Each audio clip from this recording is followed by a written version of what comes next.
In this video, we will learn how to find the inverse function and how to use it. The function is given to us f of x equal to 3x minus 5, and we need to find the inverse function of f of 2.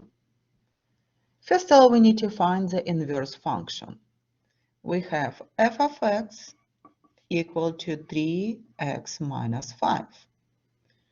To find the inverse function, we have to follow several steps. Step 1. We will replace f of x by y.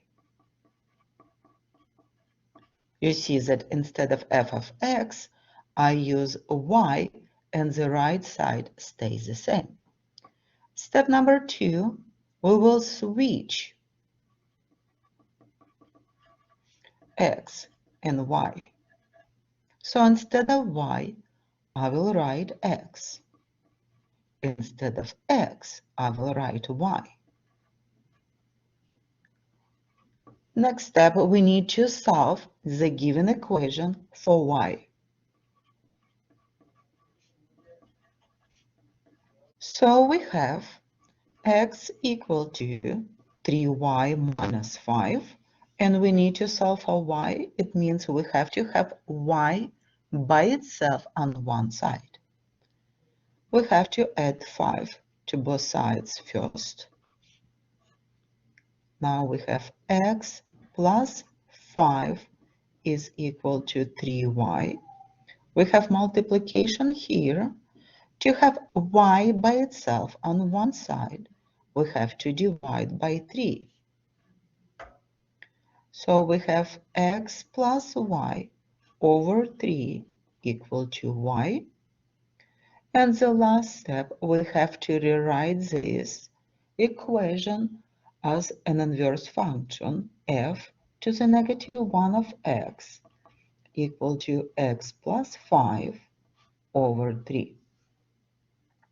So you see that x plus 5 over 3 stays, and instead of y, I wrote down f to the negative 1 of x.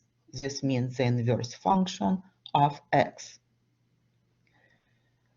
To answer our equation, the inverse function of f of 2, now we need to find f of 2.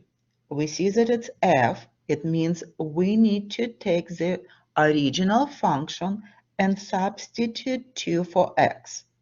So we have f of 2 equal 3. Instead of x, we will substitute 2 minus 5. 3 times 2 is 6, minus 5 is 1. And now we will work on the final equation. We need to find the inverse function of f of 2.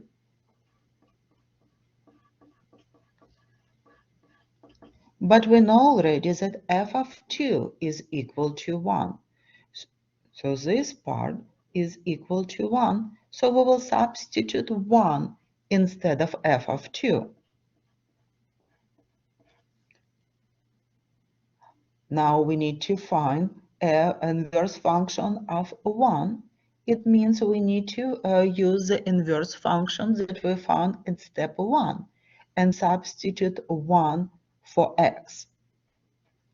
So 1 plus 5 over 3. I substitute 1 into the function, inverse function that I found in step 1. 1 plus 5 is 6, divided by 3 is 2.